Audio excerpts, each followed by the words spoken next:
Pemirsa, korban penipuan investasi bodong berkedok iklan tisu semakin bertambah. Modus pelaku yang melibatkan kalangan artis untuk menjaring investor ternyata terbukti bisa meyakinkan ratusan warga yang tertarik untuk menginvestasikan uangnya.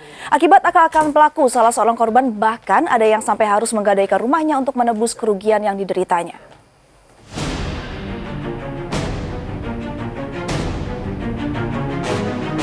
Selama 2 hari terakhir mulai siang hingga malam, Polda Metro Jaya terus kedatangan para korban penipuan investasi iklan tisu yang juga melibatkan kalangan artis. Kerugian yang diderita para korban cukup besar, mencapai miliaran rupiah. Sebagian bahkan ada yang terpaksa menggadaikan rumahnya. Pelaku adalah seorang pria keturunan India yang mengaku-ngaku sebagai kerabat dekat seorang produser film terkenal. Tapi ini saya marah sekali sama si Kamal itu. Ingat ya Kamal, jangan hanya tidak bisa komit, tapi hanya komat-kamit mulut kamu. Dan saya terus terang amit-amit sama kamu, bener, saya amit-amit sama kamu. Karena apa? Saya udah kamu rugikan. 471 juta rumah saya digadaikan. 750. Pulangkan itu rumah saya. Para korban mengaku terkecoh dengan modus penipuan pelaku yang menawarkan keuntungan berlipat ganda dalam waktu singkat dengan memasang iklan dirinya di sebuah produk tisu kemasan yang diproduksi pabrik milik pelaku.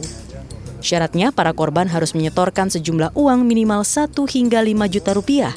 Setelah itu keuntungan berlipat akan disetorkan kepada investor setiap hari. Namun setelah ditunggu, ternyata keuntungan itu tidak juga disetorkan. Dijanjikan bahwa ini adalah sebuah iklan, pemasangan iklan tisu, bahwa dengan bergabung 1 juta kami akan dicetak 50 juta piece tisu dengan kontrak kurang lebih 1000 hari.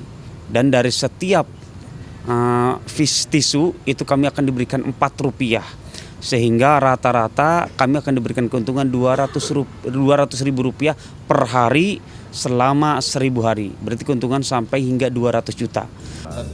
Kuasa hukum para korban menuntut kepolisian bertindak cepat menangkap pelaku yang hingga kini tak diketahui keberadaannya. Apalagi jumlah korban cukup banyak dan tersebar di seluruh Indonesia.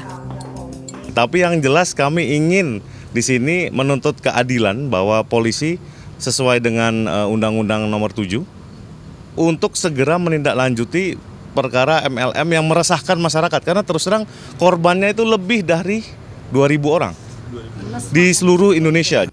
Berdasarkan penelusuran kami, perusahaan iklan pelaku ternyata berada di Jakarta Utara, tepatnya di kawasan Kelapa Gading. Namun dugaan penipuan oleh pemilik perusahaan yang dilaporkan sejumlah korban dibantah karyawannya yang telah bekerja selama 5 bulan di perusahaan ini. Menurutnya, PT Bintara Eksimindo sudah berdiri sejak Januari 2015 dan bergerak di bidang periklanan. Namun, ia mengaku tak tahu persis siapa pendirinya.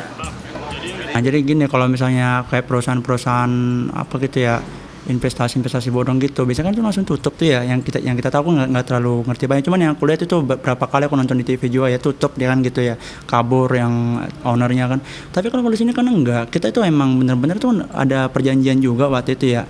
Nah, ada tanda tangan bos juga situ. Nah, cuman saya nggak ngerti itu kenapa mereka tuh masih nuntut gitu loh, masih nuntutnya itu nuntut nggak jelas gitu, nuduh kita itu penipuan.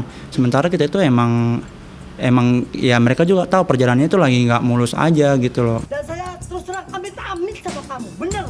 Tim Liputan MNC Media, Jakarta.